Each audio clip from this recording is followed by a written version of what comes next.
Hello दोस्तों, स्वागत है हमारे YouTube channel dark web star पर।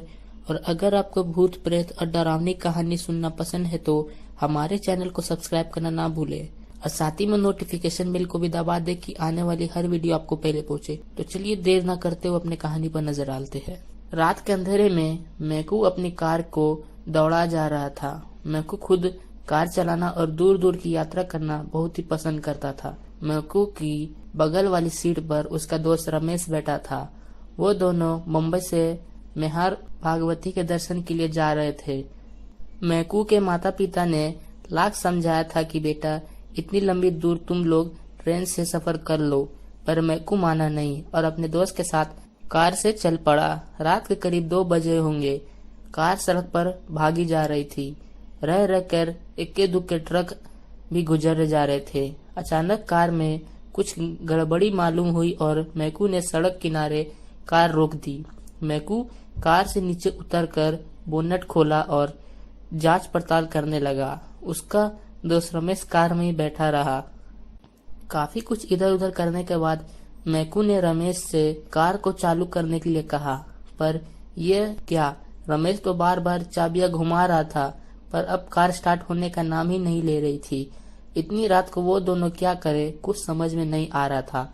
अचानक रमेश के दिमाग में ख्याल आया और वो सड़क पर खड़े होकर इक्की दुक्की आने जाने गाड़ियों को रोकने की हाथ से इशारा करने लगा, पर कोई गाड़ी रुकने को तैयार नहीं थी। ऐसे भी हो सकता था कि रात के समय और सुनसान इलाके होने के कारण कोई रिस्क लेना नहीं चाहता था, क्योंकि हाईवे पर रात को लूटपाट आम बात है। अचानक उन्हें एक कार उनके पास आकर रुकती हुई दिखाई दी। बाबा आदम के समय की कार लग रही थी, या यूं कहे जैसे कि राज महाराजा की कार हो। कार के रुकते ही मैकू भागकर उस कार के पास गया। उस कार में ड्राइवर के अलावा 3 लोग और बैठे थे। इन 3 में से एक महिला और एक किशोरी थी। मैकू ने कार में बैठे लोगों से कहा कि मेरी कार खराब हो गई है, कहीं अगर आसपास कोई बस्ती हो या गैरेज तो वहां तक उसे पहुंचा दिया जाए। उसकी बात को सुनते ही उस कार का ड्राइवर नीचे उतरा और अपनी कार की डिक्की में से एक पतला वायर निकालकर मैकू कुछ समझ पाता तब तक वो ड्राइवर अपनी कार से मैकू की कार को बांध दिया था। कार को बांधने के बाद उस ड्राइवर ने इशारे से मैकू को अपनी स्टीयरिंग सीट पर बैठने का इशारा किया। मैकू के स्टीयरिंग पर बैठते ही रमेश भी मैकू के बगल वाली सीट पर बैठ गया। अब उनकी कार को खींचते हुए वो पुरानी कार एक कच्चे रास्ते से आगे बढ़ने लगी। मैकू और रमेश निश्चिंत लग रहे थे। उन्हें किसी भी प्रकार का डर नहीं लग रहा था, क्योंकि इस पुरानी कार के यात्री समीरात घराने लग रहे थे। लगभग 15 से 20 मिनट के बाद उनकी कार एक पुरानी हवेली के सामने खड़ी थी। मैकू और रमेश अपनी कार से उतर चुके थे। दूसरे कार से उनका ड्राइवर निकला और रुबदार आवाज में बोला कि आप लोग अंदर चले, अभी मैकेनिक बुलाकर आपके कार को ठीक करवा दिया जाएगा और उसके बाद आप लोग अपने रास्ते पर निकल जाए। मैकू और रमेश कुछ कहे बिना उस ड्राइवर के साथ उस पुरानी हवेली में प्रवेश कर गए। हवेली बहुत ही बड़ी थी और बहुत ही पुरानी लग रही थी। और एक बात मैकू और रमेश को चौंकाने वाली ये लग रही थी कि इतनी समीरात लोगों के रहते हुए ये हवेली इतनी गंदी क्यों लग रही थी। जगह जगह झाले लटके हुए थे। अजीब प्रकार की बू भी आ रही थी। मैकू और रमेश कसकर एक दूसरे का हाथ पकड़कर उस बूढ़े ड्राइवर के पीछे पीछे हवेली में अंदर ही अंदर बढ़े जा रहे थे। अचानक हाथ में चिराग लिए एक अधेड़ महिला आई तो थोड़ी सी डरावनी लग रही थी। उससे इशारे में उस ड्राइवर से कुछ कहा। वो ड्राइवर मैकू और रमेश को उस अधे महिला के पीछे जाने का इशारा करते हुए खुद ही दूसरी तरफ चला गया। वह अधेड़ महिला उन दोनों को लेकर एक बड़े कमरे में दाखिल हुई। ये कमरा काफी अच्छा था, पर यहाँ चौंकाने वाली बात लग रही थी कि इस पुरानी गंदी हवेली में इतना सुंदर कमरा कैसे हो सकता है। वो कमरा दूधिया प्रकाश से बाहर था, पर यह प्रकाश कहाँ से आ रहा था कुछ पता नहीं चल रहा था। मैकू और रमेश उस कमरे में लगी आलीशान कुर्सियों पर बैठ गए। उनकी अब भगदड़ शुरू हो गई थी, पर अब उन दोनों को बहुत सारी बातें अजीब लग रही थी। अब उस बड़े कमरे में कम से कम 12 से 15 लोग जमा हो गए थे। कहीं स्वादिष्ट भोजन भी खुशबू दे रही थी। मैकू तो आ दिन दूर दूर की यात्रा करता था, रात बिरात वो कहीं भी चला जाता था। उस भूत प्रेत पर विश्वास तो था, वो अपने आप को माँ महिर वाली का बहुत बड़ा भक्त मानता था और वर्ष में कम से कम 2 बार माँ के दर्शन अवश्य करता था। उससे उसके गले में माँ की माला हमेशा लटकी रहती थी। साथ में उसके ऊपर वाले पॉकेट में हनुमान चालीसा हमेशा रहता था। उसे जब भी थोड़ा समय मिलता इस चालीसा को निकाल कर पढ़ लिया करता था। पर आज निडर मैकू को लगने लगा था कि वह और उसका दोस्त किसी बहुत बड़ी मुसीबत में फंस गया है। उसके आसपास के लोग का व्यवहार कभी कभी अजीब चौंकाने वाला होता। मैकू फिर भी डरा नहीं और हिम्मत से काम लिया।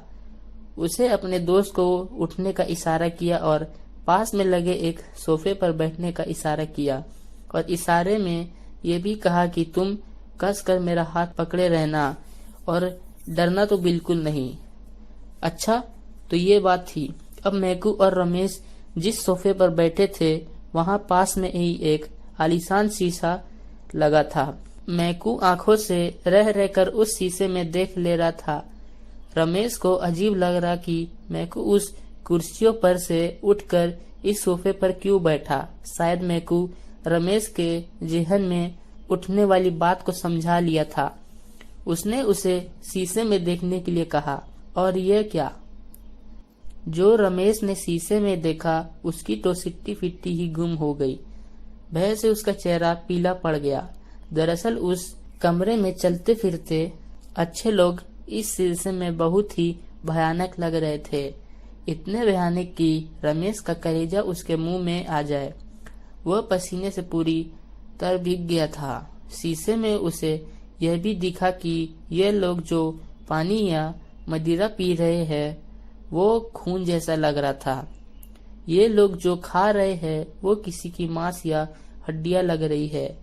वह तो अब पूरी तरह से परेशान था, क्योंकि उसे लग रहा था कि अब उन दोनों को कोई बचा नहीं सकता है। अभी वे आपस में कुछ बात करके कुछ सोच ही रहे थे, तभी एक बुढ़ा बड़ी बड़ी मूंछों वाला उनके पास उपस्थित हुआ। वह लोहे उड़ते हुए था और उसके पीछे पीछे 2-3 सेवक थे।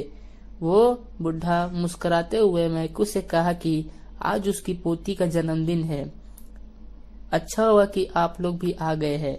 हमारी पोती का जन्मदिन धूमधाम से मनाया जाएगा और इसमें शामिल होने वाले सभी लोगों को राजसी कपड़े पहनना होगा। आप लोग से गुजारिश है कि पास के कमरे में जाकर अपने पहनावे बदल ले। ये बात कहते हुए वो बुढ़ा बार बार मैकू को गले में लटकी हुई माला को देख रहा था। उस माले के तड़प जब भी उसकी नजर जाती वो थोड़ा भयभीत लगता। और तभी अचानक एक खूबसूरत किशोरी वहां आ गई और उस बुढ़े की ओर देखकर बोली कि दादाजी, इस अवसर पर आप मुझे क्या उपहार देंगे?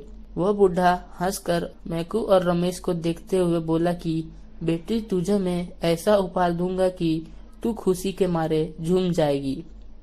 इतना कहकर बुढ़े ने जोड़ का हंसी हंसने लगा। ऐसा लगा कि उसकी हंसी में पूरी हवेली गूंजने लगी। अब माहौल और भी डरावना हो जा रहा था। खैर, मैकू ने अपना हिम्मत नहीं खोया और रमेश का हाथ पकड़कर पहनावा बदलने के लिए पास के कमरे में तेजी से चला गया। कमरे में पहुंचकर जब रमेश डर के मारे अपने कपड़े उतारने लगा तो मैकू ने उसे रोका और कहा, बेवकूफ मत कर, अपने कपड़े को पहन कर रख। और साथ ही में उसे अपने जेब से हनुमान चालीसा को निकालकर रमेश की जेब में रख दिया और कहा, डर मत। देखा नहीं कि मेरे गले की माला को देखकर वह बूढ़ा कैसे भयभीत लग रहा था। अब उन दोनों ने वहां रहकर कीमती राजसी कपड़ों को अपने पहनाए हुए कपड़ों के ऊपर ही पहन लिया। कपड़े पहनने के बाद मैकू ने रमेश का हाथ कसकर पकड़ लिया और कहा कि तुम डरना मत, हम लोगों के साथ माँ महिरा वाली है और उनके रहते हुए ये भूत प्रेत हम दोनों का कुछ भी नहीं बिगाड़ सकते हैं। इसके बाद वो दोनों कमरे से निकलकर फिर उस बड़े कमरे में गए और जाकर सोफे पे बैठ गए।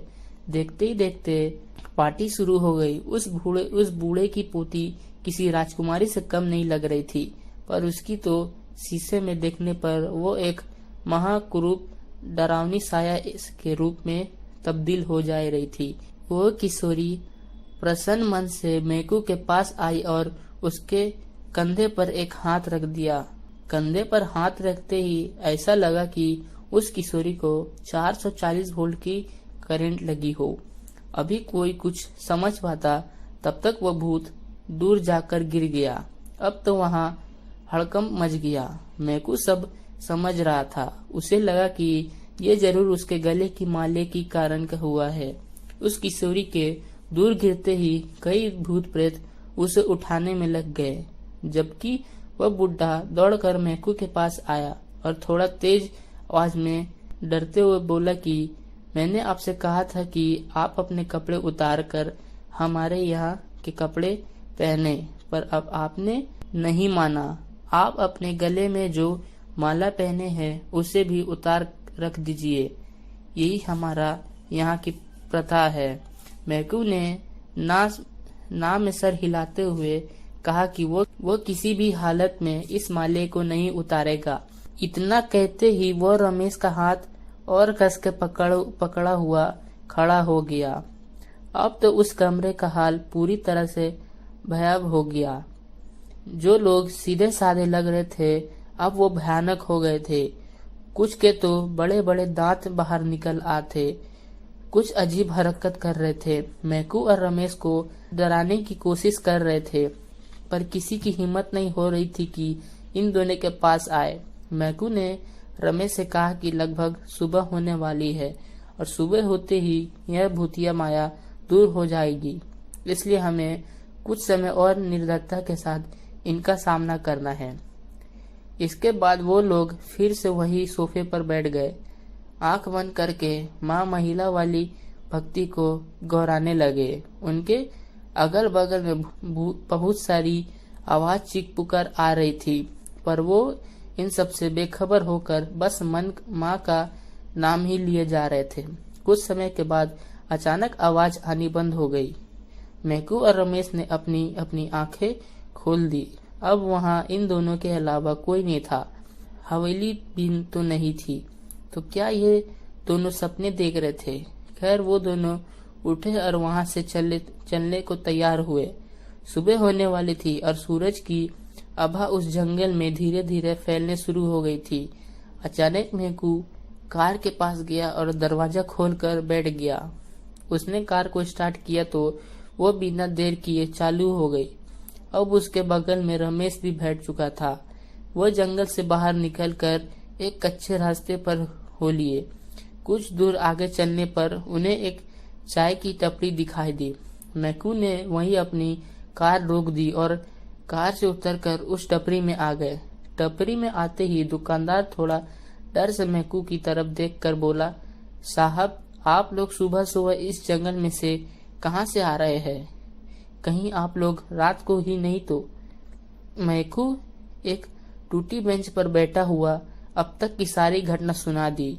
दुकानदार ने एक लंबी सांस लेकर कहा कि अच्छा हुआ कि आप लोग सही सलामत बच गए, नहीं तो कई सारे लोग इन भूतों के ऐसे शिकार हुए हैं। या तो वो पागल हो गए हैं या किसी बड़ी बीमारी के शिकार। इसके बाद उस दुकानदार ने अपनी आप बीती उनको सुना दी। तो दोस्तों ये थी आज की कहानी। उम्मीद करते हैं आपको पसंद आई होगी। अगर आप ऐसी कहानी रोज सुनना चाहते हैं तो हमारे चैनल को सब्सक्राइब करें। तब तक के लिए गुड बाय। हेलो दोस्तों, स्वागत है हमारे YouTube channel dark web star पर। और अगर आपको भूत प्रेत और डरावनी कहानी सुनना पसंद है तो हमारे चैनल को सब्सक्राइब करना ना भूले और साथ ही में नोटिफिकेशन बेल को भी दबा दे कि आने वाली हर वीडियो आपको पहले पहुंचे। तो चलिए देर न करते हुए अपने कहानी पर नजर डालते हैं। रात के अंधेरे में मैकू अपनी कार को दौड़ा जा रहा था। मैकू खुद कार चलाना और दूर दूर की